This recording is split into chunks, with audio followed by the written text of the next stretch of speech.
చాలామందికి లోకానికి సంఘానికి వ్యత్యాసం ఉండదని, పరిశుద్ధాత్మ మిమ్మల్ని ఒప్పింపజేస్తాడని ఉంది కదా అంటే, ఎవడనరా ఒప్పింప చేసేది? లోకమును. నువ్వు లోకమా? ఇంకా మా లోకం? నువ్వు సంఘం కదా.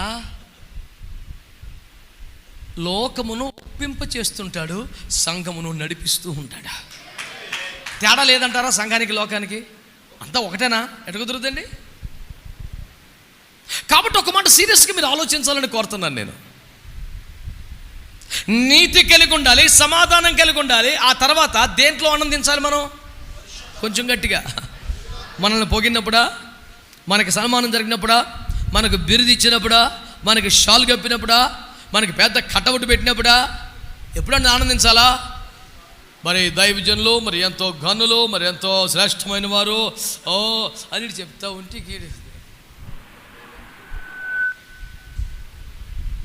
పొగడినప్పుడు సంతోషిస్తున్నావా? లోపల మురిసిపోయినందుకే చచ్చిపోడు కదా నా రాజుగారి పాపం. కనీసం మీసం తిప్పలేదు, ఆయన తొడగొట్టలేదు. ఇది దేవుని స్వరము, మామూలు స్వరం కాదని ప్రజలంటే లోపల సంతోషించాడు, పైకి ఏమనలా. దేవుడు వెంటనే మొత్తేశాడు కదా. మీరు దేవతలు అని అంటే పౌలయ్య గారు వాళ్ళు ఏం చేశారండి? బట్టలు చింపేసుకున్నారండి. బట్టలు చింపేసుకొని ఏడు చేశారు. మళ్ళీ మన చేతికి మైకి వచ్చినప్పుడు కొంతమంది ప్రేమను బట్టి అలా పొగిడారు, అది వారి ప్రేమ. కానీ నేను చాలా సామాన్యమైన వ్యక్తిని.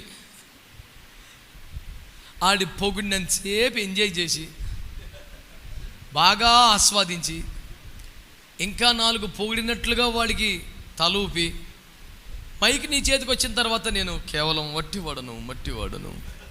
వారు దేవుని ప్రేమను బట్టి ఆ రీతిగా, అది వారి సౌజన్యము, అది వారి ప్రేమ, ఇది వాడి కుయుక్తి, అంతకన్నా ఏం లేదు. నేను చెప్పినవన్నీ నిజాలా అబద్ధాలా? కాబట్టి కొంచెం ఆనందంగా ఏమి ఉండవు. స్తోత్రం చెప్పండి. అబద్ధం అందంగా, నిజం నిష్ఠూరంగా ఉంటుంది సార్. ఇది వాస్తవమే. తింటే చచ్చిపోతావు అన్నాడు యేసు ప్రభు. మీరు చావనే చావరు అన్నాడు. ఏది బాగుంది? ఆడు చెప్పిందే బాగుంటుంది, సహజం. అది అబద్ధం ఎంత అందంగా ఉంటుందో, నిజం ఎంత ఉంటుంది. మీరు చచ్చిపోతావు అన్నమాట హాయిగా ఉంటుంది. ఆవిడకన్నా అమ్మో ఇదేందిరా, మీరు చావునే దేవతల వలె మారిపోదురు, మీకు తెలివితేటలు వచ్చేస్తాయి, దేవుడుకున్న నాలెడ్జ్ మీకు కూడా ఉంటుంది. వరసబిడ్డలా చెప్తుంటే అవన్నీ ఎంత అందంగా, ఆహ్లాదంగా, రమ్యముగా, చూచుటకు ఇంపుగా, ఒక్క క్షణం కూడా దేవుడి ముందు నిలబడలేనంతగా, పారిపోయి దాక్కునే అంతగా. మరి దేవునికి స్తోత్రం చెప్పండి. నేను చెప్తున్న సువార్త మీకు అర్థమవుతుంది అనుకుంటున్నాను. మనము దేవుని రాజ్యం అయితే చెప్పండి, ఫస్ట్ మన దగ్గర ఏముండాలండి? అవినీతి ఉండొచ్చా? మాట్లాడరే. అక్రమ సంపాదన ఉండొచ్చా? అక్రమ సంబంధం ఉండొచ్చా? అశ్లీల దృశ్యాలు చూడొచ్చా? లేనిపోని వ్యవహారాల్లో మనం మెల్లిగా చేయి దూర్చొచ్చా? చిచ్చి. మొదట నీతి నీలో ఉండాలి, రాజ్యం ఉండకూడదు. రెండవది సమాధానం. మూడవది నువ్వు తిండిలో, సుఖములో, ఆ ఘనతలో, ధనములో, పొగడ్తలలో కాక కేవలం పరిశుద్ధాత్మలో ఆనందించగలగాలి. నువ్వు ఆనందపడ్డావంటే అక్కడ పరిశుద్ధాత్ముడు దిగి వచ్చాడనమాట, పరిశుద్ధాత్ముడు ప్రత్యక్షమయ్యాడనమాట, పరిశుద్ధాత్ముడు మాట్లాడాడనమాట, పరిశుద్ధాత్ముడు క్రియ చేశాడనమాట. ఏదైనా ఒక పరిశుద్ధాత్మ కార్యములోనే తప్ప నువ్వు లౌకికమైన వాటిలో నువ్వు అసలు ఆనందించవు. ఇది కూడా అయిపోయిన తర్వాత వట్టి మాటలు కాక దేవుని శక్తి కలిగి ఉండాలి. ఆమేన్. ఉప్పొంగుచున్న వారి మాటలు కాదు, వారి శక్తిని తెలుసుకుంటాను. ఏలయనగా దేవుని రాజ్యము మాటలతో కాదు, శక్తితో ఉన్నది అని పౌలు గారు మాట్లాడారు. చాలామంది మేము ఇంతని మాట్లాడుతున్నారంట. ఆ మాటలని పౌలు గారి దగ్గరికి వెళ్ళి చాలా ఎక్కువ మాట్లాడుతున్నారు కొంతమంది, నాకు తెలిసింది. నేను త్వరలో వస్తున్నాను. ఉప్పొంగుచున్న వారి మాటలు కాదు, వారి శక్తిని తెలుసుకుంటాను. ఎందుకనగా దేవుని రాజ్యం మాటలు కాదు, శక్తి అన్నాడు. ఇప్పుడు చెప్పండి, నేనే దేవుని రాజ్యం అనండి. అందరూ అనలేదు, ఎందుకని కొంచెం ఆలోచించారా? మంచిదే, తప్పలేదు. నేనే దేవుని రాజ్యం అయితే ఫస్ట్ నా దగ్గరే ఉండాలి, రెండవది నా దగ్గరే ఉండాలి, మూడోది ఏముండాలి? చెప్పండి గట్టిగా. ఇప్పుడు కూటమి అయిపోయిన తర్వాత అసలు అన్నం వండి ఒక్క కూర కూడా ఒట్టి చారు పెట్టాడు ఒక మావాడు, ఆనందం ఉంటుందా? చేత కాకపోతే చెప్తాం, మేము అరేంజ్ చేద్దాం కదా. చెప్పుకోవాలి ముందు, చేత కాకపోతే. ఓ ఊరంతా పెద్ద కటౌట్లు పెట్టి ఎత్తావా, చారు పోతావా? అది అన్నం తక్కువ కూర ఎక్కువ పెడితే గాడ్ బ్లెస్ యు బ్రదర్. దైవ సేవకులను బలపరిస్తే దేవుని ఆశీర్వదిస్తాడు. ఆతిథ్యం వలన ఎవరైనా దీవించబడతారు. అబ్బా, ఎన్ని రెఫరెన్సులు తెలిసాడికి. అపోస్తలులు, ప్రవక్తలందరూ కూడా ఒరే తిండి మీద ఇన్ని పాయింట్లు ఉన్నాయి ఏట్రా అని అనుకోవాలని చెప్తాడు. విశ్వాసంలో కూడా అలాంటి దుర్మార్గ విశ్వాసులు ఉన్నారు. అన్న మీరు ఎంత తింటే మాకు అంత ఆశీర్వాదం అమ్మ, వాడికి షుగరు బీపీ వచ్చి సత్తాడు కబుక్కున.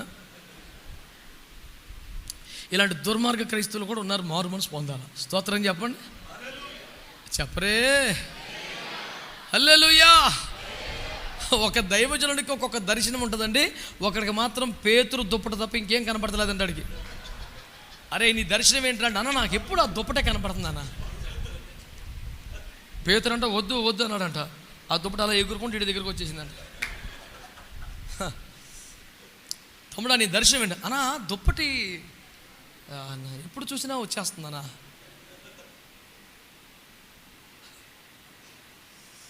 మనలో ఎవరికైనా అలాంటి మంచి మంచి దర్శనాలు వస్తున్నాయంటారా? చూచున్నట్లు వీని కన్నులు తెరువని ప్రార్థన చేయాల్సిన పరిస్థితిలోంచి, ప్రభువా ఇట్లాంటి దర్శనాలు ఏమి చూడకుండా ఇటు కళ్ళు మూసేనైనా అని ప్రార్థన చేయవలసిన పరిస్థితి వస్తుంది. మంచి వాళ్ళందరూ ఒకసారి స్తోత్రం చెప్పండి. మనము దేవుని రాజ్యం అయితే ఈ 4 క్వాలిటీస్ మనలో ఉండాలి. ఈ 4 క్వాలిటీస్ మనలో ఉంటే ఇక వెరీ నెక్స్ట్ పాయింట్ ఏంటి తెలుసా? మనలో మనం వేరు పడకుండా జాగ్రత్త పడాలి. దేవునికి స్తోత్రం చెప్పండి గట్టిగా. ఇశ్రాయేలులో 12 గోత్రాలు ఉన్నాయి. 12 గోత్రాలు వారి బలాలు వేరు, వాళ్ళ ఆధిపత్యాలు వేరు, వారి లోపాలు వేరు, వారి కార్యక్రమాలు వేరు, వారి బలాబలాల్లో వ్యత్యాసాలు ఉన్నాయి. కానీ దేవుని బిడ్డలారా, వారందరూ ఒక్క మేఘము కింద నడిచారు సుమా. వారందరూ ఒక్క బండలోనిదే పానము చేశారు. వారందరూ ఒక్క మన్నాని తిన్నారు. అందరూ ఒకటేనా? యోధాకున్న ప్రత్యేకత మిగతా వాళ్ళకి ఎందుకు ఉంది? లేవీకున్న భాగ్యం మిగతా వాడికి ఎవడు దొరికింది? బెన్యామిని కొట్టేసింది ఛాన్స్ ఎవడు కొట్టేశాడు? యోసేపులాగా ఎవడు ఫలించగలిగాడు? ఇశ్శాఖరంత బలమైన రేంజ్లో 2 దొడ్ల మధ్య ఉన్నవాడు ఎవడు ప్రత్యేకత పడుకుందండి? ఎవడు స్థానం పడుకుందండి? ఎవడు ఆధిపత్యం పడుకుందండి? కానీ అందరూ ఒకే బండలోనిది పానము చేశారు, ఒకే మన్నాను తిన్నారు, ఒకే మేఘము కింద నడిచారు. రాసిన మాట ఏంటి బైబిల్లో? వారందరి ప్రయాణ పద్ధతి ఒక్కటే. స్తోత్రం చెప్పండి గట్టిగా, చెప్పాలి గట్టిగా హల్లెలూయా. కాబట్టి ఏ పాయింట్ మీద కూడా చెప్పండి, దేవుని రాజ్యంలో ఎవరు దేవుని రాజ్యంలో ఇంకొకరితో ఈ ఐఎఫ్జే సెమినార్ మొదటి కూడికలో మనం సంకల్పం చెప్పుకోవలసిన అతిపెద్ద అతి కష్టమైన టార్గెట్ ఇదే. అవన్నీ జరిగేసేయి కాదండి.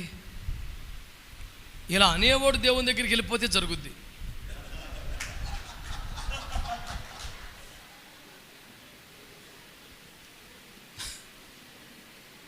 సముద్రం ముందు నిలబడే అంటే ఒప్పుకోలేదు. నడవా అన్నాడు. సముద్రం చీల్చాక సాగిపోమన్నాడా, చీల్చక ముందే సాగిపోమన్నాడా? చూసుకోండి మీ బైబిల్లో. ఆయన ఒక తూర్పుగాలని పంపి సముద్రం విభాగించి సాగిపోవడే. విభాగించిన తర్వాత సాగిపోవడం చెప్పక్కర్లా, ముందే పారిపోతారు ఇల్లు. సముద్రం మీద ఉరుకొస్తుంది కాబట్టి అయ్యా అన్నాడు. నా ముఖం చూస్తారండి, సాగిపోండి.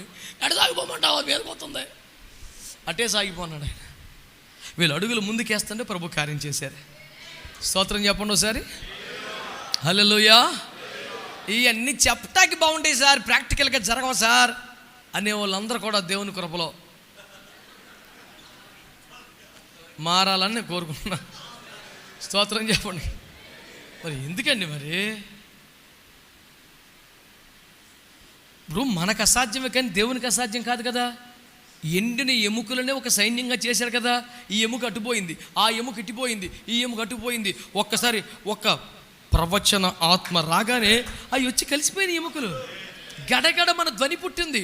ఒక్కొక్క ఎముక మరలా కలుసుకుంది.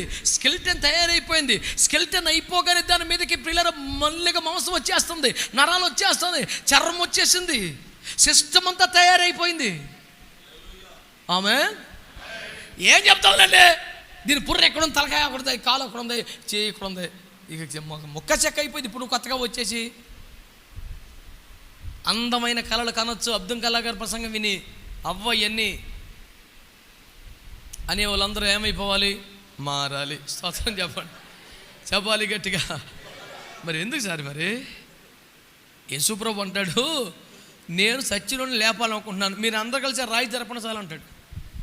పోయిన ప్రాణం మీరు ఎలాగో తేలేరు, కులిపోయిన శవాన్ని మీరు పసిపిల్లవాని దేహంగా మార్చలేరు, పరలోకములోకి పరదేశంలోకి వెళ్ళిపోయిన ప్రాణాన్ని మళ్ళీ రివర్స్ చేసి పెట్టి ఇన్స్టాల్ చేసే కెపాసిటీ మీకు లేదు. ఇవన్నీ నేను చేస్తా, కొంచెం రాయి జరుపుతారా? జరుపుతాకి పిల్లగాలు రెడీ అయిపోతే అమ్మగారు అంటది వద్దులే కంపుకోవడం అంటది. ఈ బ్యాచ్ వల్ల కదా యేసుప్రభు ఏడుతాం. స్తోత్రం చెప్పరే. ఓ మరియా, ఓ మార్తా, మీకే భక్తి ఉంటే 40 పగలు 40 రాత్రులు పోసుకోండి, మీ తమ్ముని బతికించుకోండి, ఇదే నా మాట అని చెప్పి వెళ్ళిపోయాడు యేసుప్రభు. నేనే బతికిస్తాను బిడ్డ, బాధపడకన్నాడు. నేనే పునరుద్ధానం, నేనే జీవం అన్నాడు. విశ్వాసం ఉంచితే చాలన్నాడు. అంచేదనను కాదు, ఇప్పుడే చేస్తానన్నాడు. ఇన్ని చెప్పా కూడా ఏమన్నాడు, కొంచెం రాయి పొరలించండి. ఆమె ఏ రాయి అడ్డుపడుతుంది? దాన్ని ఒక్కదాన్ని తోసేయలేము, ఎంతమందిని కలిసి మాట్లాడతలేదుగా. మనం దొల్లేసి పడిపోయి ఈయన గుద్దేసి ఆయన గుద్దేసి ఆయన తోసేస్తాం కాదు, అందరం కలిసి ఆ రాయిని తోసేయాల. యేసు ప్రేమించిన వాడు సమాధిలో ఉన్నాడు, యేసు కోరుకుంటున్న వాడు సమాధిలో ఉన్నాడు. పోయిన ప్రాణాన్ని తిరిగి రప్పించాలని ఉద్దేశించినట్టు వాడు సమాధిలో ఉన్నాడు. తన పక్కన విందు చేయవలసిన వాడు కుళ్ళిపోయి శవంలో ఎక్కడో పడి ఉన్నాడు. యేసు ప్రభు అంటున్నాడు, ఎవడైనా రాయి పొర్లించండి రా. ఇన్ని సంఘాలు ఉన్నాం, ఇన్ని సంస్థలు ఉన్నాయి, ఇంత అనుభవని సేవకులు ఉన్నారు, ఇంతమంది కలిసి యేసుకు ఆయన ప్రేమించిన వాడికి మధ్యలో ఉన్న ఒక్క రాయి పొర్లించలేమా? ఒక్క అడ్డుబండం తొయ్యలేమా? అలాంటప్పుడు 2 రోజులు మనం అందరం ఇక్కడ మోకరించడానికి వేస్తే మరి. ప్రభా ఆన్ని మార్చండి, ప్రభా ఈయన్ని మార్చండి, ప్రభా ఒరేయ్ నేను చేస్తాను కానీ రాయి తోయండ్రా కొంచెం అన్నాడు ఆయన. ఎంతమందిని కలిసి మనం ఆ పని చేయకపోతే ఇంకెందుకండి మరి? నేనేమి మర్మంగా మాట్లాడడం లేదే. దేవుడు కార్యం చేయకుండా ఏ రాయి అడ్డుపడుతుందో మీకు తెలీదా? మీ ఊర్లో ఉన్న ఆ బ్లాకింగ్ స్టోన్ ఏంటో మీకు తెలీదా? మీ జిల్లాలో ఉన్నటువంటి ఆ బ్లాక్ చేసేది ఏంటో మీకు తెలీదా? మీ పట్టణంలో బ్లాక్ చేస్తుంది ఏంటో మీకు తెలీదా? నీ ఒక్కడి వల్ల అవ్వట్లేదో ఈ 2 రోజులు అందరం కలిసి పని చేద్దాం, ఆ రాయిని జాగ్రత్తగా పొర్లించేద్దాం. మనం ఒకటే గుర్తుపెట్టుకో, యేసు పక్కన కూర్చొని భోంచేయవలసిన వాడు సమాధిలో కుళ్ళిపోతూ పురుగులు పడుతూ ఉన్నాడు. ఇది యేసుకి ఎంతో దుఃఖం కలిగిస్తున్న విషయం. మనందరం కలిసి నిచ్చెన మీద నిచ్చెన వేసుకొని పరలోకానికి వెళ్ళి లాజరు యొక్క ప్రాణమును తీసుకొని రాగలమా? అవన్నీ యేసయ్య ఒక్క మాటతో చేస్తాడు. మనం ఆ రాయిని పొర్లించడం ఒకటే చేయాలి. దేవుడు అద్భుతం చేయకుండా ఏది ఆపుతుంది? దేవుడు ఆశ్చర్యకార్యం చేయకుండా ఏది ఆపుతుంది? మన నగరంలో, పట్టణంలో, జిల్లాలో, రాష్ట్రాల్లో కడవరి ఉద్యమానికి అడ్డుపడుతున్నది ఏమిటి? దాన్ని ఒక్కదాన్ని తోసేయగలగాలి మనందరం కలిసి. ఒకవేళ నీ స్వనీతి అడ్డుపడుతుందేమో తీసేయి. అసమాధానమే కృపా సహితము కానీ దుర్మార్గమైన నీ మాటలే అడ్డుపడుతున్నామో తీసేయి. ఏది అడ్డుపడుతుందో తీసేయి.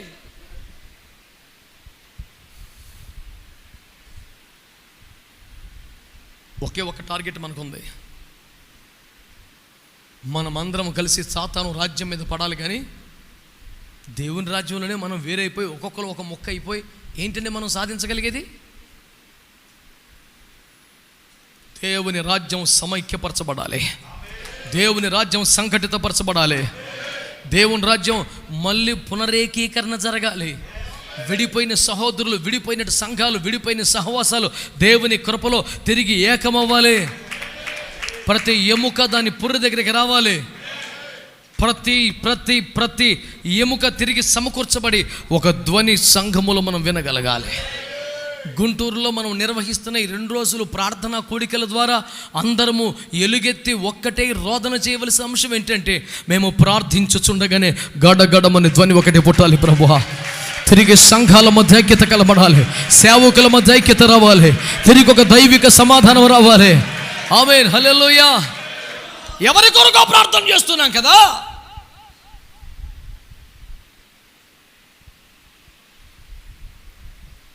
ఇది దేవుని రాజ్యం. 2000 సంవత్సరాలు అవుతుంది భారతదేశంలో స్థాపించబడి. అయినా ఎందుకు పెరడి వెళ్ళడం లేదు, ఎందుకు విస్తరించడం లేదు?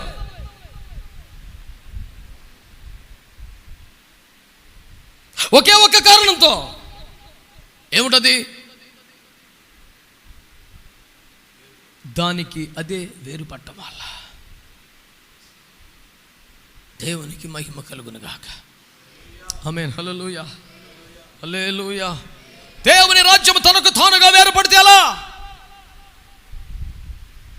అలా ఏ పట్టణమైనా ఏ రాజ్యమైనా నిలబడదని కదా దేవుని వాక్యం తెలియజేస్తుంది.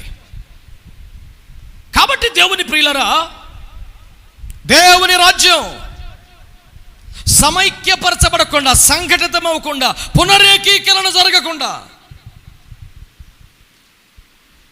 నీకు వ్యతిరేకంగా మాట్లాడిన వారు, నిన్ను గాయపరిచిన వారు, దూషించిన వారు, అవమానపరిచిన వారు, ఎగతాళి చేసిన వారు, హేళన చేసిన వారు కూడా దేవుని రాజ్య పౌరులైన సంగతి గ్రహించి వారిని క్షమించి వారిని మరలా చేర్చుకునేందుకు సిద్ధపడి సమాధానం కొరకు నీవు ఆయుధపడి ఉండగలిగితే ఒక్కసారిగా దేవుని రాజ్యంలో పునరేకీకరణ జరిగితే సాతాను సామ్రాజ్యం భయముతో పారిపోద్దని నేను మీకు జ్ఞాపకం చేస్తున్నాను. దేవునికి స్తోత్రం చెప్పండి. హల్లెలూయా. అందరం చెప్దాం హల్లెలూయా. దేవునికి మహిమ కలుగును గాక. హల్లెలూయా. నేను మీకు జ్ఞాపకం చేస్తున్న మాట ఒకటే ప్రియులారా, సంపూర్ణ విశ్వాసముతో ఈ వేదిక మీద నుండి యేసుక్రీస్తు నామములో ప్రకటిస్తున్నాను, ఒక మహా సైన్యం అనండి, చెప్పండి గట్టిగా, పరలోకము నుండి కాదు, ఈ ఎముకల ఎండిన లోయలోంచి రావాలి. స్తోత్రం చెప్పండి ఒకసారి. మనం ప్రార్థన చేసినప్పుడు, Lord send forth your ministering angels from heaven Lord. పరలోకం నుండి నీ దూతల సైన్యమును పంపండి ప్రభువా. ఇదిగో బలార్జులను పంపండి ప్రభువా. ఖడ్గము దూసిన వాడిని పంపండి ప్రభువా. అశ్షూరు సేనలను చంపిన ఆ దూతను పంపండి ప్రభువా. ఓకే. కానీ దేవుడి కడవరి కాలంలో ఎలాంటి కార్యం కోరుకుంటున్నాడు తెలుసా? లెక్కింప శక్యము కాని ఒక మహా సైన్యం ఎండిన ఎముకల లోయలోంచి లేవాలని దేవుడు కోరుకుంటున్నాడు. అందరు గట్టిగా దేవునికి స్తోత్రం చెప్పండి ఒకసారి. హల్లెలూయా. ఇప్పుడు ఎండిన ఎముకల లోయలో ఒక మహా సైన్యం లేపబడాలి అంటే ఏం చేయాలి? ఒక ప్రవక్త అక్కడికి వెళ్ళి ప్రవచించాలి. అందరు చెప్పండి, ఒక ప్రవక్త ఎక్కడికి వెళ్ళాలి? ఎండిన ఎముకల లోయలోకి వెళ్ళి ప్రవచించాలి. ఇప్పుడు చెప్పండి, ఒక ఎండిన చోట దేవుడికి సేవిస్తే నువ్వు వెళ్తావా? వెంటనే ప్రభువా నువ్వు ఎవరిని పంపుదువో వారిని పంపువు. ప్రభా నేను బలహీనను ప్రభా, నా వల్ల కాదు ప్రభా, చేతగాని వాడిని ప్రభా. ఇదంతా తగ్గింపు కాదు, తెలివితేటలేడి. ఎటు పోయిన 500 సంద వచ్చారు సేవదులు పెట్టుకొని. ఏ గృహ కూటం పెట్టిన 1000 రూపాయలు సంద వచ్చే కూటం వదులుకొని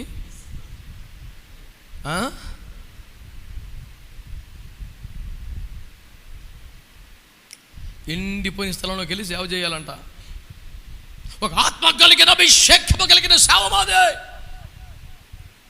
నన్ను తీసుకెళ్ళి నామకర్తగోళ బాలితే నా వల్ల కాదండి. స్తోత్రం అనగానే హల్లెలూయా అని విస్తార జల ప్రవాహంలో ద్వారాల వరకు శబ్దం వస్తే తప్ప నాకు ప్రేరేపణ రాదు వాక్యం చెప్పడానికి. నన్ను తీసుకెళ్ళి ఎండిని చోట చెప్పమంటా వాక్యం. ఎంతమంది రివైవల్ కోరుకుంటున్నారు? నేను అంటున్నాను రివైవల్ అనండి ఒకసారి. అంటే అర్థం ఏంటి? మరలా బ్రతుకుట, మరలా బ్రతకాలి, మరలా బ్రతికించాలి. అంటే వాళ్ళందరూ ఏంటని అర్థం? అంటే మృతతుల్యమైన వారి మధ్య మృతులైన వారికి సేవ చేయటానికి వెళ్ళకుండా రివైవల్ ఎట్ట వస్తుంది అసలు? సమృద్ధి జీవాన్ని కలిగినటువంటి ఆత్మ కలిగిన అభిషేకం కలిగిన ప్రజల మధ్యలో ఉండి ఆమేన్ హల్లెలూయా అనగానే హల్లెలూయా ఒక ప్రవాహం అలాగా కేకలేసే జనం ఉంటే ఆమేన్ ప్రైజ్ ది లార్డ్. చక్కగా సంఘం స్పందిస్తున్నారు. అలాంటి చోట నాకు పరిచయం చేయాలనిపించిన కాదు, చేస్తాం సులువాడికి కొంచెం. దమ్ము చేసిన పొలంలో గింజలేస్తాం ఎవరికైనా ఈజీయే. స్తోత్రం చెప్పు. ఎండిపోయి వట్టిపోయి నెరలు ఇడిచిన భూమి దగ్గరికి వెళ్ళు, నీ కన్నీటితో దాన్ని దమ్ము చేసే పాకానికి తీసుకురా. ఇక్కడ 40 బండినా అక్కడ 10 బండినా ఒకటే. స్తోత్రం చెప్పండి గట్టిగా. ఎందుకంటే అంతకుముందు చాలా సంవత్సరాలు ఒక గింజ కూడా పండలేదు అక్కడ. నువ్వు వెళ్ళి 10 బస్తాలు పండించావు, అదే అక్కడైతే నాకు 40 బస్తాలు వచ్చును. అక్కడ 40 బస్తాలు ఎవడైనా తెస్తున్నాడు, ఇక్కడ నువ్వు మాత్రమే 10 బస్తాలు తెచ్చావు. దేవునికి స్తోత్రం చెప్పండి. మీ ప్రాంతములు వదిలి, సౌకర్యవంతమైన సేవను వదిలి, సుభిక్షంగా ఉన్న పరిచయను వదిలి చెప్పండి, ఎండిన ఎముకల లోయలోకి వెళ్ళటానికి ఎవరైనా సిద్ధంగా ఉంటారా? లేనోడు ఎవడో రివైవల్ కోసం ప్రార్థన చేయకండి, వేస్ట్ మాటలు అవి. నువ్వు ఎవరినైనా పంపు ప్రభా, నా మీద పడ్డావు ఎందుకు? I will not go lord, you send somebody. I'm well established here. నేను మెల్లిగా స్థిరపడ్డాను, చాలా కష్టాలు పడ్డాను ప్రారంభంలో, ఇప్పుడిప్పుడే ఎస్టాబ్లిష్ అయ్యింది. ఓ పాకానికి వచ్చాము ఇప్పుడే. 5,000 రోజుకి 5 సార్లు నోట్లోకి వెళ్తున్నాయి. స్తోత్రం చెప్పరు ఇప్పుడు. ఆమేన్. 3 పూట్ల తిని 8 గంటలు ఖచ్చితంగా పడుకొని ఎక్కడ సుఖానికి టైంకి రాజీ పడకుండా ఏమిటి ఏసన్న గారు చెప్పాడు, ఆడవాడు మంచం మీద కూర్చోబెడితే ఆయన ఒకసారి కూర్చునే 3 సార్లు ఎత్తేస్తుందంట మంచం అండి. అదే మంచం కూర్చుంటే ఎగరేస్తుందని అన్నాడు ఆయన. మీరు అన్నారో లేదా ప్రసంగం? ఇటు కూర్చుంటే ఎత్తెత్తే కొడుతుందట మంచం, దాని నుండి స్ప్రింగులు పెట్టాడట. దేవునికి స్తోత్రం, హల్లెలూయా. నేను అట్ట ఊగే మనిషిని కాదు, కుదురుగా కూర్చొని కన్నా మంచం ఊపేస్తుందని అన్నాడు ఆయన.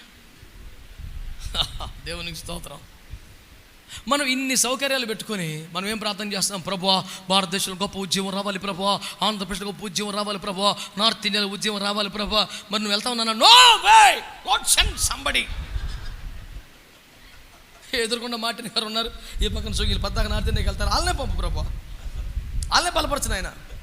అవసరమైతే సుగుణరావు కానీ మార్టిన్ గారు చెరుకో 1000 రూపాయలు చేతిలో పెడతాను, నేను మట్టుకు వెళ్ళను. నేను అంటున్నాను, ఒక దైవజనుడు ఎండిన ఎముకల లోయలోకి వెళ్ళకుండా, అక్కడ ప్రవచింపకుండా, అక్కడ లైఫ్ని రిలీజ్ చేయకుండా ఒక సైన్యం తయారవుద్దా? నా పాయింట్ ఏంటంటే, రివైవల్ కోసం ఎక్కడ పని చేయాలి? లైఫ్ లేని చోట పని చేయాలి. అది నీకు అసలు పాయింట్ అర్థమవుతలేదు. రివైవల్ అంటే బ్రింగింగ్ బ్యాక్ టు లైఫ్ కదా, మళ్ళీ బ్రతికించడం కదా. మరి చచ్చిపోయిన వాడి దగ్గరికి కదా వెళ్ళాలి నువ్వు. ఆల్రెడీ బతుకోడి దగ్గర రివైవల్ అంటే అర్థం ఏంటి? లేనిపోని వేషాలు వేస్తున్నావు తప్ప అంతకని ఏం కాదని అర్థం. ఇప్పుడు ఎవరో నామేం చెప్తారా? పొరపాటుని చెప్పరు. పాస్టర్ గారు మీరు ఈ మధ్య కాస్త కఠినంగా మాట్లాడుతున్నారు. బుచ్చకిస్తామనండి, సిగ్గు లేకపోతే సరే. ఏమిటో బుచ్చకించడం దరిద్రం అని. మంచి వాళ్ళందరూ స్తోత్రం చెప్పండి గట్టిగా, హల్లెలూయా. దేవుని ప్రజలారా, దేవుని మాటలు శ్రద్ధగా ఆలకించాలి. అక్కడ దేవుని వాక్యం చెప్తుంది, దేవుని రాజ్యము తనకు తానుగా విడిపోవడానికి వీల్లేదు, విడిపోతే నిలబడదు. కాబట్టి ఏం చేయాలి? పునరేకీకరణ జరగాలి, సంఘాలు సమైక్యపరచబడాలి, సేవకులు సమాధానంలోకి రావాలి. నిర్జీవ స్థితిలో చచ్చి పడి ఉన్న సంఘాల మధ్యకి వెళ్ళి జీవమును ప్రవచింపగలిగిన సేవకులు కావాలి. దేవునికి మహిమ కలుగునగాక. ఒక మహాసైన్యం ఎక్కడి నుంచి లేపబడాలండి? మనం పొరపాటును ఒప్పుకోం, లేచినా ఒప్పుకోం. మనకి ఎక్కడ లేవాలి? సరైన సైనికులు లేస్తే మన మినిస్ట్రీలోంచి లేవాలి, మన చర్చిలోంచి లేవాలి. ఏంటి ఏం చర్చ అది? ఒరుగారా నామకార్థ సంఘంలో సరైన రావడం ఏంటి? ఆడి పేరు నతానీయులు. నజరేతులో యేసు ప్రభువు వచ్చి ఒప్పుకోడాడు. స్తోత్రం చెప్పరే. రెవరెండ్ నతానీయులు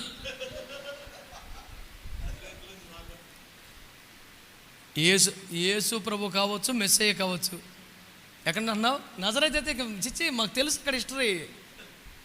ఆ ఊరు పనికిమాలిన ఊరు, నష్టజాతకం ఊరు. ఆ ఊరి పేరు చెప్తే ఎవడా పిల్లలు కూడా ఎవడా ఊరికి. అలాంటి ఊరిలోంచి మంచోడు వస్తాడా? ఏం మాట్లాడుతున్నావు? ఇంతగా మాట్లాడేవాడు దేశంలో ఒక్క మాట మాట్లాడాడు, మిస్టర్ రెవరెండ్ మిమ్మల్ని ఆ చెట్టు కింద చూశాను. Okay, no more details please. ఇంకా వివరాలు వద్దు మహానుభావా, నువ్వే దేవుని కుమారుడివి, నువ్వే సూపరు, అసలు నీకు మించిన వాడు లేడు. వీడికి ఎన్ని అలవాటే, కుదిరితే జుట్టు, అందపోతే అప్పుడు దాకా చెచ్చి అన్నాడు. ఇప్పుడే నిన్న చెట్టు కింద చూసాను. ఓకే, అసలు నీ ఎంత నోటి ఎవడున్నాడు? ఇలాంటి వాళ్ళని పట్టించుకోవద్దు. దేవుని స్తోత్రం.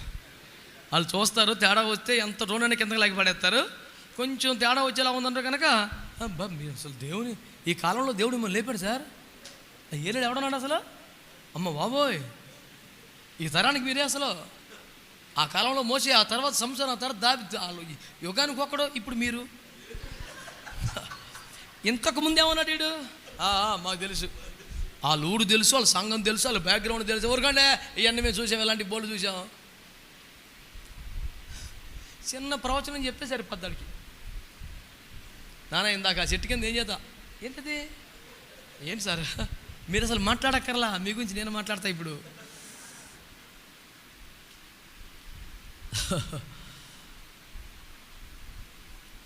నజరేతులోంచి మంచివాడు రావాలి, ఎండిన ఎముకల లోయలో నుంచే ఒక సైన్యం రావాలి, యోర్దానులోంచే గొడ్డలి పైకి తేలాలి, పడిపోయిన దావీదు గుడారమే మరలా కట్టబడాలి. దేవునికి మహిమ కలుగును గాక. మనం ఆశపడుతున్న ఉద్యమం అది కదా, ఎండిపోయిన వారే, చల్లారిపోయిన వారే. మీకు సీక్రెట్ చెప్పనా? ఏడోయ్, ముఖ్యంగా పెంతుకొస్తాయి గారులు అందరూ వినండి. మాట్లాడితే భాషలు మాట్లాడతారు కదా, వినండి నేను చెప్తాను సీక్రెట్. మిమ్మల్ని కాదంటలా, మీరు ఆత్మతో నింపబడండి, భాషలో మాట్లాడండి, మేము కూడా మాట్లాడుతున్నాం, పెద్ద పేచీయం కాదు. కానీ నేను చెప్పే సీక్రెట్ అబ్బా అవన్నీ జోములని సంఘములండి. స్వార్థ ప్రకటించాలన్నా, దండయాత్ర చేయాలన్నా, బాప్తిస్మలు ఇవ్వాలన్నా అది మాతోనే. చల్లారిపోయిన సంఘాలు. చరిత్ర ఏంటి? 1000, 2000, 3000, 5000 ఈ రేంజ్లో బాప్తిస్మాలు ఇచ్చిన సంఘ చరిత్ర ఎవరికన్నా ఉందంటే ఇప్పుడు నువ్వు చల్లారిపోయిన చెప్తున్నావే ఆ సంఘాలకే ఆ చరిత్ర ఉంది. నీ సంఘం ఎప్పుడు 20 మందికి నీకు కూడా బాప్తిస్మం ఇవ్వాల. దేవుని కృపను బట్టి ఈ సంవత్సరం దేవుడు మనకి 10 ఆత్మలు ఇచ్చాడు. వీడు 20 సంవత్సరాలు చేసి మళ్ళీ సంవత్సరానికి 10 మందికి ఎత్తాడు. వీడేమంటాడు? 3,000, 5,000 బాప్తిస్మలు సంఘాలను పట్టుకొని అదే సుఖం లేదండి అంతా. నేను అంటున్నాను, ఆ ఎండిన ఎముక లోయలోకి వెళ్దాం, అక్కడే ప్రవచనము పలుకుదాం, ఒక లెక్కింప శక్యము కని మహాసైన్యం బయటికి రావాలి.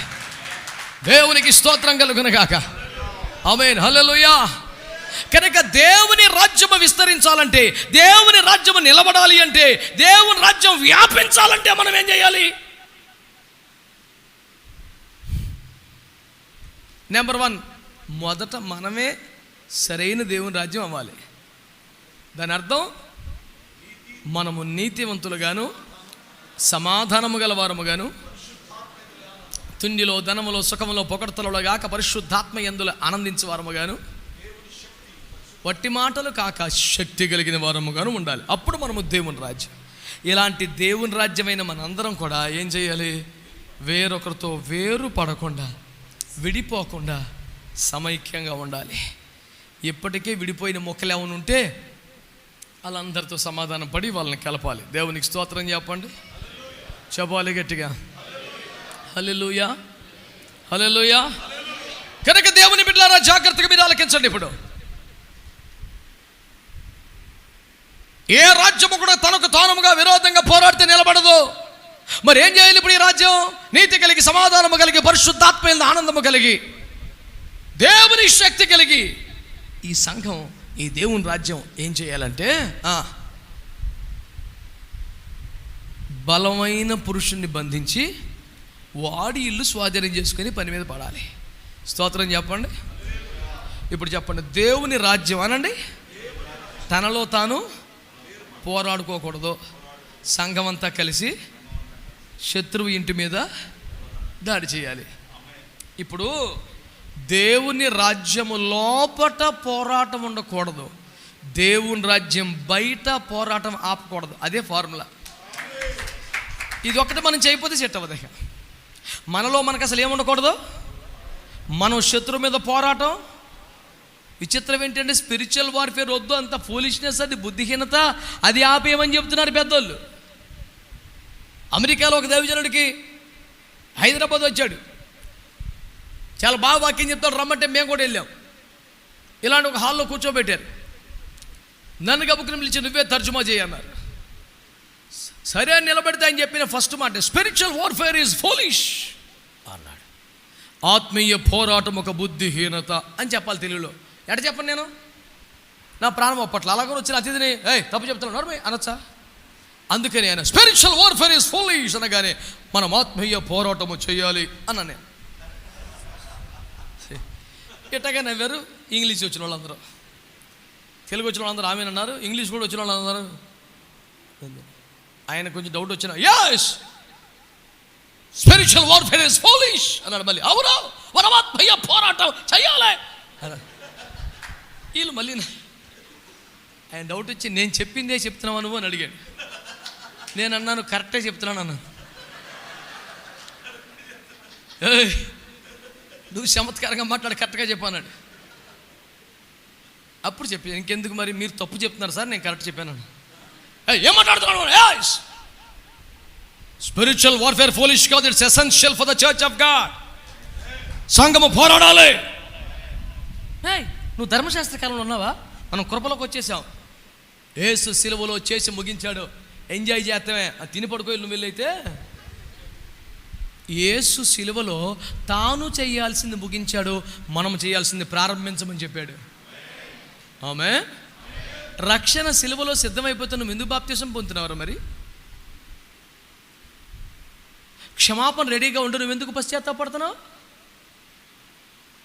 నమ్మితే సరిపోయేలాగైతే యేసు రక్తాన్ని ఎందుకు ఆశ్రయించావు? రక్షణ కార్యం మొదలుకొని సంపూర్ణత వరకు ప్రతి కార్యములో దేవుడు చేసేది ఆయన చేశాడు. మనము చేయవలసింది మనల్ని చేయమని చెప్తున్నాడు. మనం చేయడానికి ఏమి లేదంటే ఎలా కుదురుతుంది? ప్రసంగం అర్ధాంతరంగా ఆపేసి చుట్టూ 8 మంది టీము నన్ను మధ్యలో పెట్టి నాకు వేసారు రౌండ్. వీళ్ళందరూ you try to understand there is spiritual warfare not my. దేవుని కృపలో టపా టపా టపా ఒక 20 రెఫరెన్స్లు చెప్పా. అన్ని కొత్త నిబంధనే. అయ్యా మరి దీనికి అర్థమేంటి, అయ్యా మరి దీనికి అర్థమేంటి, మరి దానికి అర్థమేంటి? మేము నీతో తర్వాత మాట్లాడతాం. ఫోన్లో అయ్యా దేవుడు నాతో అయితే ఎప్పుడో మాట్లాడాడు. స్తోత్రం చెప్పండి గట్టిగా. మనం ఒక వ్యక్తిని బాధపరచాలని, అవమానపరచాలని, తగ్గించాలని టార్గెట్ ఏమీ లేదు. ఒక సత్యాన్ని అర్థం చేసుకోవాలి అందరూ కూడా. లోపట మనకి పోరాటం ఉండకూడదు, బయట మనకి పోరాటం ఆపకూడదు. స్తోత్రం చెప్పండి గట్టిగా. ఆ పోరాటం క్లిక్ అవ్వాలంటే మనందరం కలిసిపోవాలి ఫస్ట్. ఆమేన్. మనలో మనము వేరుపడకూడదు. ఆమేన్ అనండి. ఆమేన్. హల్లెలూయా. ఇలా సమైక్యపరచబడ్డ మనం చెప్పండి, వాడి మీద మనం ఏం చేయాలి? చెప్పండి, వాడి మీద మనం ఏం చేయాలి? పోరాటం చేయాలి. ఆ బలమైన పురుషుని బంధించాలి. ఆ ఇంటిలో సొత్తును స్వాధీనం చేసుకోవాలి. ఆ ఇల్లు అనగా ఒక పట్టణం, ఇల్లు అనగా జిల్లా, ఇల్లు అనగా రాష్ట్రం, ఇల్లు అనగా దేశం. అందులో సొత్తు అనగా ఆత్మలు. వారిని బంధించి పెట్టిన మళ్ళీ బలమైన పురుషుడు సాతాను ఒక్కొక్క ఏరియాలో ఒక్కొక్క ఆత్మను నియమిస్తున్నాడు. ఆ స్పిరిట్ని మనం బైండ్ చేయగలగాలి. స్తోత్రం చెప్పండి. గుంటూరు మీద పనిచేస్తుంది ఎవరు? విజయవాడలో పనిచేస్తుంది ఎవరు? ప్రభుత్వంలో అధికారులు, కలెక్టర్లు ఎలాగుంటారో ఆత్మల లోకంలో కూడా దుష్టుడు ఒక నెట్వర్క్ పెట్టుకున్నాడు. మనం అందరం ఏకమై వాణ్ణి టార్గెట్ చేయాలి.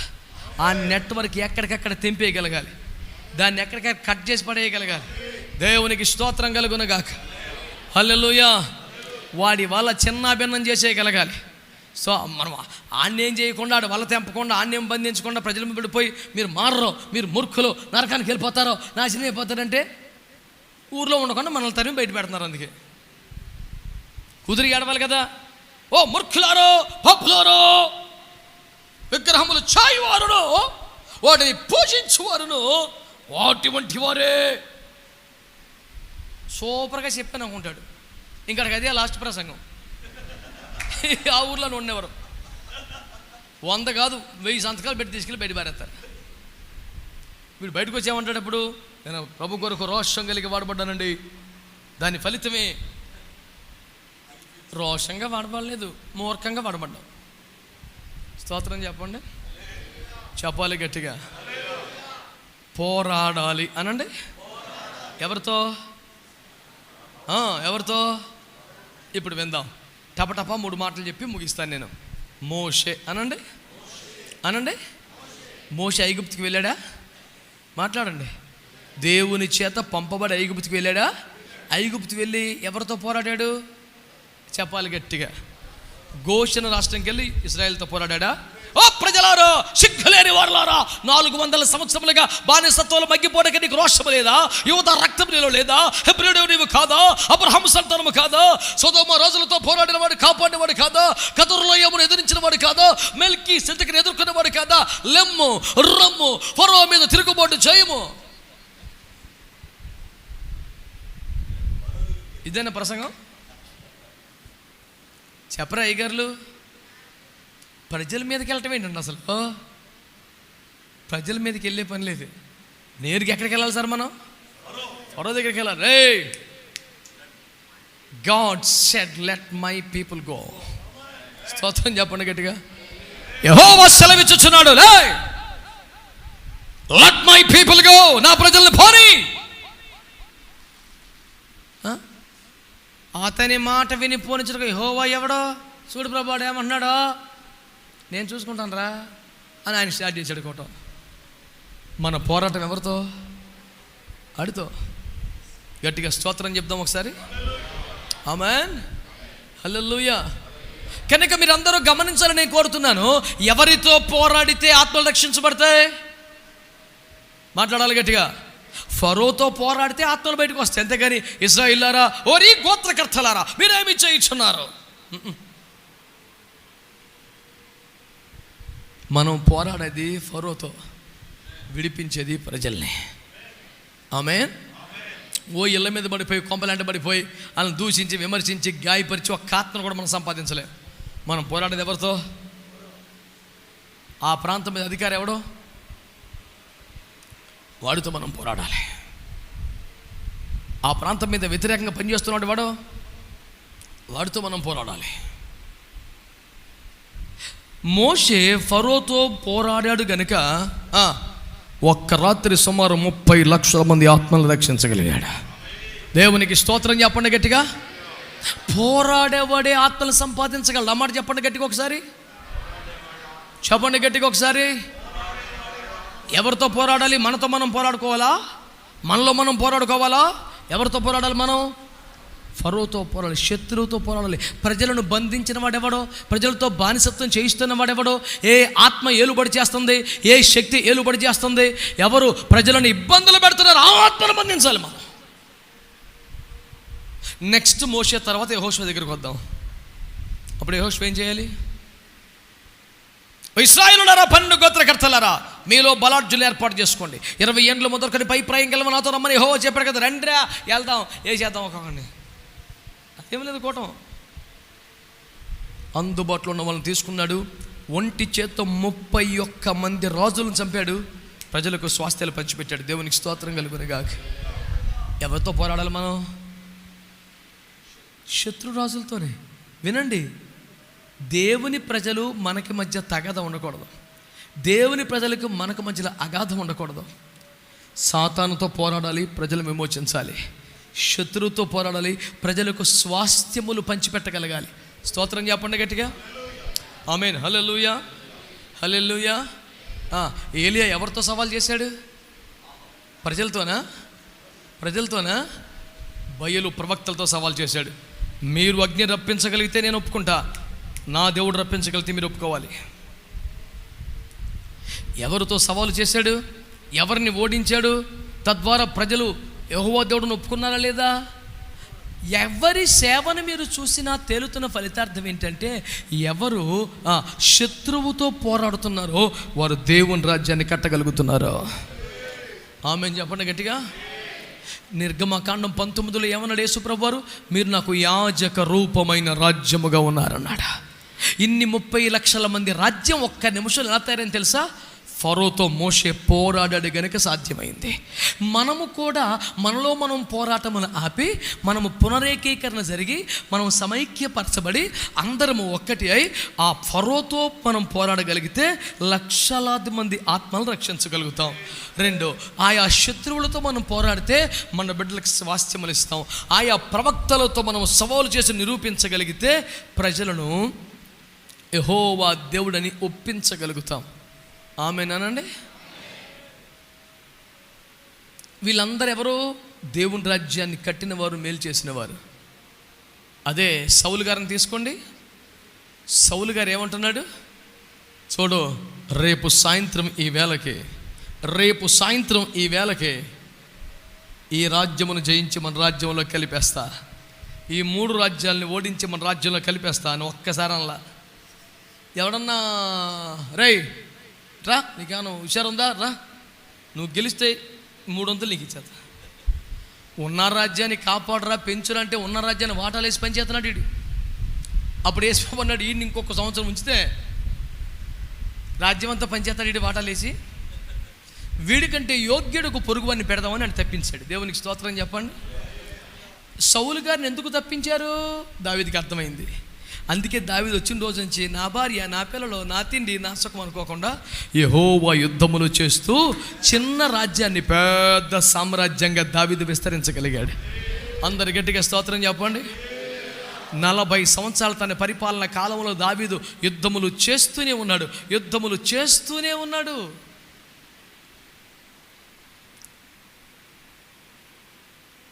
యెరూషలేమును, ఇజ్రాయెల్ రాజ్యాన్ని ఎంత మహాసామ్రాజ్యం చేశాడు. చిన్న చితక రాజ్యాలు మొత్తం కలిసిపోయినాయి దాంట్లో. కాబట్టి ఎవరు దేవుని రాజ్యం నిర్మించగలుగుతున్నారో అని మీరు చూస్తే, ఎవరు దేవుని రాజ్యాన్ని విస్తరింప చేస్తున్నారో మీరు చూస్తే, పోరాడగలిగిన వాళ్ళే చేయుచున్నారు. ఆమేనండి. పోరాడగలిగిన వారే చేయగలుగుతున్నారు. ఇప్పుడు ఎవరితో పోరాడాలి? శత్రువుతో పోరాడాలి. అలా పోరాటానికి ముందు ఏం చేయాలి? మనలో మనకున్న విభేదములన్నీ తొలగించుకొని ఒక్కటిగా మారాలి. ఇదంతా ఒక్క క్షణములో అయ్యేది కాదు, కానీ అవ్వి తీరాల్సిందే. దీనికన్నా మన ముందు ఇంకొక ప్రత్యామ్నాయం లేదు, ఇంకొక ఆప్షన్ లేదు మనకి. కనుక ఈ దినం పరిశుద్ధాత్మ దేవుని ద్వారా మీ కొరకు నేను మోసుకొచ్చిన ఉపదేశం ఒక్కటే. దేవుని రాజ్యం వేరై నిలబడని ఒక ప్రమాదపు స్థితిలోకి వెళ్ళిపోతుంది. ఆ ప్రమాదాన్ని ఆపాలని పరిశుద్ధాత్ముడు ఉద్దేశించి మనందరినీ సమకూర్చి ఒక మాట చెప్తున్నాడు. మనలో మనం విమర్శించుకోవద్దు, మనలో మనం తిట్టుకోవద్దు, మనలో మనం వేరవద్దు. నువ్వు వేరైతే సాతాను రాజ్యానికి వేరొక సంఘానికి వేరవద్దు, వేరొక సేవకుడికి వేరవద్దు. కలిసి ఉందాం. ఏ సంస్థ, ఏ మినిస్ట్రీ, ఏ పరిచర్య, ఎవరితో నీవు వేరైనా శత్రువుకే లాభం. వాని మనసులో పెట్టుకొని అందరితో సమైక్యపడి, అందరితో సమాధానపడి, అందరితో ఒక్కటిగా మారి అందరము కలిసి శత్రువు మీద దాడి చేయాలి. ఆమేన్. పరిస్థితులు చేజాటిపోకముందే, అన్నీ తారుమారవ్వకముందే మనందరం ఒక సంకల్పం చెప్పుకుందాం, ఒక తీర్మానానికి వద్దాం. రోషము, భారము కలిగి ఒక్కటి అయి నీతి, సమాధానం, పరిశుద్ధాత్మైన ఆనందం, దేవుని శక్తి కలిగి శత్రువుతో పోరాడి ఆత్మలు రక్షిద్దాం. శత్రు రాజులను సంహరించి దేవుని రాజ్యాన్ని పంచిపెడదాం, విస్తరణ చేద్దాం.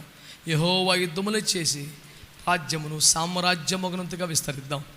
ఒక్క పౌలు కష్టపడి ఎన్ని వందల సంఘాలు కట్టాడు. ఒక్కడు తన వ్యయమైపోయి ఎంత సేవ చేయగలిగాడు. ఇప్పటికైనా మనం తీర్మానం చేసుకొని మనకే మేలు కాదు, మన వలన దేవుని రాజ్యంకే మేలు చేద్దాం. ఓ తీర్మానంతో కలిగిన ప్రార్థన చేద్దాం. దేవుని రాజ్యం వేరవ్వకూడదు, దేవుని రాజ్యం పాడవకూడదు. దేవుని రాజ్యం సంఘటితం అవ్వాలి, నిలబడాలి, విస్తరించాలి. ఏ వ్యూహాన్ని పక్కాగా అమలు చేయడానికి కావలసిన కృప పొందడానికి అందరం కలిసి ప్రార్థన చేద్దాం. అవకాశం వీలున్నవారు మోకరించండి.